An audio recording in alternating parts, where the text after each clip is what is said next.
yil mobaynida. Qiyinchilikdan nimasidan ko'rdingiz? Ko'proq shu biz 12 soat ishlaganimiz uchun, Ish vaqti ko'pligi. ish vaqti ko'pligi uchun shu qiynalgan yerimiz, uyqudan qiynalganmiz. Uyqudan qiynalish. Uyga borib ovqat qil, net.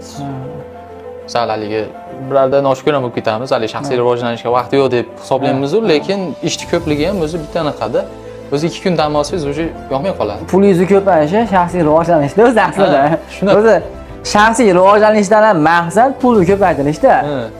Mana men ham haqiqatan xuddi shu narsada, mana iqtisod, moliyaga oid, shaxsiy rivojlanishga oid 20 taga yaqin kitob olib qo'yganman. Har chiqqanimda ko'zim yoqqan kitobni olib kirib qo'yaman.